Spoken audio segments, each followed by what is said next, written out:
Well, I'm Josh, and this is Tim. We're with Thomson Air Conditioning, and today we have a few notes. We wanted to share with you 10 things that you should know or be considering before you have an estimate done in your home for your heating and air conditioning system.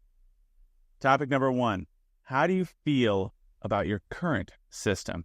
If you have one. If you have one. Yeah. Maybe you don't have a system, so you feel poorly about it because you want a system. But if you have a system, it's kind of like before it broke, if it's broken, or maybe it's still running and you're just looking to replace it. But how is it doing? Yeah. Does it cost a lot of money to run? How do you use it? Maybe you're the type of person that doesn't use the system at all because it costs too much to run. It's inefficient. Or are there spots of my home that never get cool even when I'm running my air conditioner all day because, wow, they're in the sun, or I don't know, maybe the duct's broke. But something to think through, right? How's my current setup doing for me? Just considering that goes a long way. Yeah. Topic 2, what type of system are you interested in? Right. So that could be whether you just want a heat-only system. Maybe you're just looking to get your heater fixed and you want a central ducted system. Yeah. Maybe you want the idea of ductless units or mini splits that could hang on the wall. They work really well, but maybe you have a house and you want a package unit on the roof. Maybe you don't like the unit on the roof and you want to find a way to get it off the roof. Maybe it's in the closet and you want to free up closet space. And so you want to see if you can move it into the attic. But what type of system are you even considering? Or maybe better yet, what type of system are you not willing to consider? Yes. And if you like number 1, what do you like or not like about your current setup? Maybe you love your equipment and you're just having somebody come out and take a look at your ductwork. Well, and part of when I go into a home, I feel like me doing my job properly is to inform people of all of their options. So they get to choose what they prefer in their home. Obviously it's their home and it's their choice. So I tend to want to show them and talk to them about all the options. But if they say, hey, I'm really interested in and focusing in on this is how I feel about my old system, this is kind of what I'm thinking, that really helps the conversation go effectively and efficiently kind of in the right direction, right? Yeah. Helps both parties kind of guide down the same path. I also think it's fair that if you don't know, that you could just say, I want to know all my options. And I think that's important to know too. It's just helpful for somebody to consider that. Yep. And help explain that to their contractor. You don't need to know this stuff, but these are just things to consider. Topic 3, where do you want the system located physically? And this is something really good to consider because depending on what system you have and how you like it, maybe you want to move that indoor unit. If it's in the closet, maybe you want to put it up in the attic. Maybe you have an outdoor unit already or a condenser of some sort that you don't like where it's at and you want it moved or relocated. You want it up on the roof or on the side of the house or, maybe it wakes you up at night. Yeah. It's under your window or something like that. And you think, hey, could this go somewhere else? Maybe you have a modern home and you don't have an attic and you don't have crawl space or a basement or anywhere to put it underneath the home. You can't put it above the home. Does it go on the roof? Are we doing mini splits where they're located inside? But kind of having an idea of where you want things located, even if you're just happy with where things are, it's just good to know. And it's totally fair to say, I don't know where to put it. Right. That's also just helpful. Hey, you've considered it. You don't really know where it's going to go or where it can go. But that's also helpful too, because if you have that question, great to hear from the homeowner. Hey, can you let me know where we're going to put this thing? Topic number 4. Are there priority or problem comfort areas? That's a big one. I just moved into a house like 4 years ago now. And when we got there, there was no air conditioning installed in the entire house.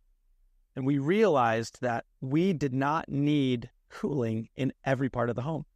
So we strategically set it up to where some of the parts of the house don't get cooled all the time.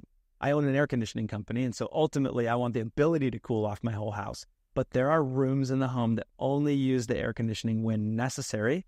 And there are some homes, they say, well, I have an open concept and I have a couple bedrooms. They're used every single day and we want the whole house to heat and cool at the same rate every single day. You might have a larger house and maybe you're an empty nester, or maybe not all the bedrooms in your house are used every day. And you say, I don't want to pay to heat and cool this area of my home when it's not in use. So that's helpful. But also you could say, hey, I work from home and my home office is in the back. It's this like extra bonus room. Maybe it's an addition or something like that. And no matter what we do, it never gets cold. So if we're going to get a new system, yeah, it's great. But I need to make sure that this room it's a priority. And it's been a problem, and now it's a priority. That whatever we do, we got to fix that. I don't want to install a system and not solve somebody's problem completely. And sometimes I've had customers that think they need a new system when realistically they just needed a duct modification or something that was significantly less expensive to solve the problem that somebody else told them, oh, well, you need a whole new system. Maybe that's not the case. Maybe we can do it for much less and solve all of the issues. Topic number 5 brings us to average installation cost. Yeah. If I'm getting a quote in my home, I think one of the most powerful pieces of information I can have in my back pocket, what is the average cost for the work that I need done? That you want to have done. If I need a new water heater, I need to know, what does it typically cost to get a X type of water heater replaced in my home, or converting to a tankless, or whatever I want to do. What's a typical installation cost for that? There's a saying that says, honest people will work together to find a common solution. Honest contractors will discuss their pricing with you openly, and they'll explain to you what it costs for them to do a job of the magnitude that you're asking for. And you'll also be able to find other examples of that job being done. Maybe it's online. I know there are a lot of resources online, and we're going to put a lot of those in the description of this video. What's a typical price? What should I be expecting? And it's not so that, you're ready to spend all this money. It's actually so that you can see if a company is just really overinflated, or maybe if a company's too far under the standard average price and they don't have an explanation for that. There's a lot of things you can't put on paper. There's a lot of quality insurances, things like that you kind of want to know. Are we landing in the sweet spot for a reputable contractor?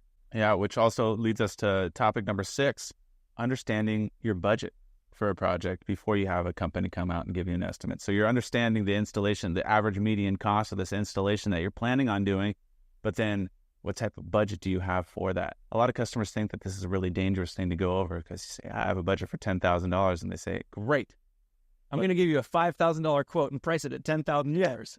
$9,999. Let's go for it. Yeah. That doesn't happen with us. We have a book, a pricing guide. All of our prices are in there. We're not making them up on the spot. And whoever comes into your home can show you those prices and show you what you're asking for and what our company charges for that. But when we ask a customer what their budget is, I want them to be so happy with everything they get from us. I tend to do everything I can to squeeze the most amount of value in their budget. Or if they say, hey, this is the high end of our budget. Let's say they say, we want a big project done. We want to spend $20,000, or we think we're going to have to spend 20. But if we can get down to 15, that would really make our day. Yeah. And I think that's really important to speak to your contractor, that they can go over those things and really work for you on your behalf to bring the price of installation so that it's comfortable and within your budget. Topic 7, when would you like the work done? This is important for a couple different reasons. So you would think, if you're having somebody out, you want the work done right away. Now, there's benefits in this, and there's value for you as a customer to know when you want it done, because you might have a system that's working, you might have a system that's not working, but you might have 2 different parts of the system. You might have the equipment that needs to be changed out, and you have the ductwork that needs to be changed out as well. There's benefits to this in if you book part of it in the off season too. And so that's helpful for us as a contractor, because if we have a slower season, that's beneficial for us to keep guys busy, and there could be cost savings to the customer as well. So if you say, hey, we have a system that's working right now, we know it's inefficient, but we would like to get it done in the wintertime. Some people know that their system is getting old, and they know they need a new one, right? But they don't need a new one right now. Right. And they say, well, hey, if I can get this new one over the hump, I can get it through the heat this season, then I'm ready to do this job when it slows down, and as long as I can see a discount associated with it. Right. So being able to tell your salesperson or the person that's in your home, hey, this is when I would like to have this project completed, can go a long way to relieving some pressure, because I might not be I feel like I'm a nice guy and I'll do whatever the customer wants. I'm not always the guy in the home. It could be some other company that hasn't been trained. They don't do business like us. Right. And so maybe they're fighting to get you to do it right now, and you don't need it done right now. So telling them on the front hand, maybe even telling them when you book the appointment, hey, we need to get quotes now so that we can do a job, a couple months from now when we're doing another remodel, or when our patio is getting redone, we need to move this condenser and stuff, but we just need to know our budget. Are you willing to come give us a quote for that? We are. And I think almost every other company is as well. But that's really helpful information for you to know as a customer. When is this work going to take place? Right. And when do you want it to take place? Are you willing to wait, or are you not willing to wait? Topic 8, what type of company do you want to use? You might want to use a really small mom and pop shop. Right.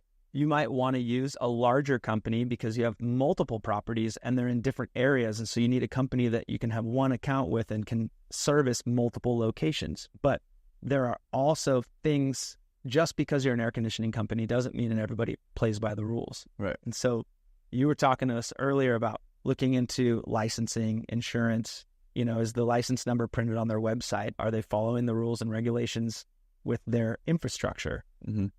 That goes a long way to show if they're going to follow the right rules and regulations to get the job done. It's really important to know what type of company you want coming out to your home and finding that, because again, if you book 10 estimates, you're going to get 10 different looking companies coming to your door, and I don't want to waste anyone's time. So knowing that on the front end, you can just ask a couple questions when you make that first phone call. Might save you some time. Yeah. And this next topic number 9, do you know of anyone else that had similar work done, and what was their experience? There's a lot that goes kind of hand in hand with that, because you might ask a neighbor or a friend that had similar service done, maybe by the same company, or just a service in general that's similar to yours, that you can talk about what was their experience and then what can you expect on your own experience. I mean, that helps narrow down the response. And I've had customers call us and say, hey, if you can just carbon copy or rubber stamp that bid that you gave to my neighbor and just do the same exact thing at my house for the same exact price, I want the experience that they had. Right. And that's great too. We love that. And that could be a shortcut to getting all the things that you want. Using other people as a resource before you just have strangers come into your house to give you a bid could be really helpful. Right. To make sure that the decision is still yours, that you're in control, and that you're the one leading the decision-making process in your home. You don't feel like somebody's pushing an agenda on you that you didn't want. So leads us to topic number 10. When do you want to make the decision, and how do you want to be communicated with or followed up with after the estimate is completed? This is something that can be really helpful even on the call into the company. This is kind of similar to like, when do you want the work done? But when do you want to make a decision? You might be planning for something in the future. You might still want to have the work done soon, but the decision-making process for your own home and your own property could look different than your neighbor's decision-making process, and we want to make sure that there's space for that and make sure that you guys are comfortable with what we're deciding with you. Look, we want to honor your timelines and your decision-making process. We want to honor the way your household is ran. It's not our household. It's our job to be informative. It's our job to be helpful and to provide you with the tools necessary for you to make the right decision on your home, on your timeline. So if I know that somebody wants a quote, they want a quote so they can make a decision next month, that's great and that's okay with me.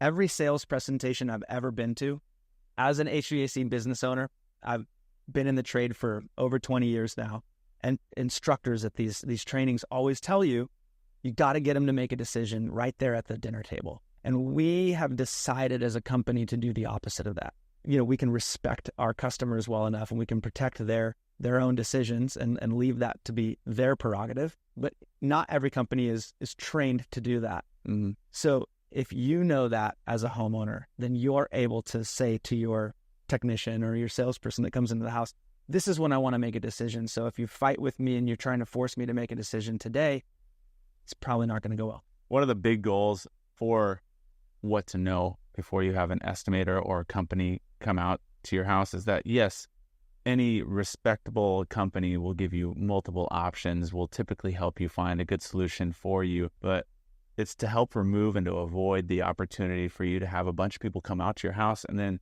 you have a bunch of estimates for none of these estimates I like. And it's frustrating. And so we want this video to be a helpful tool for you guys to to have some ammo, before you have a company come out. And so you can help and maybe ask some of the questions that really are top of mind for you, but maybe the guy that comes out maybe doesn't ask those questions, or he just says, this is what you need and sign here, and then that's frustrating too. So yeah, you want to talk through some of these solutions before you have someone come out, and we're willing to be a resource for that. Yeah. So if you want to give us a call, or you want to send us an email, or you want to talk to us about these things, that's great. We can totally help with that. It's a big investment. It's something valuable that you're investing in your home, and you want to make sure that you're doing the right thing. You have the right person coming into your house, and you're asking the right questions. Those are the 10 things that we think that you should know as a homeowner before you have somebody come out and give you a quote. And like I said at a couple different times in the video, you don't have to know any of those. You don't have to know all of those.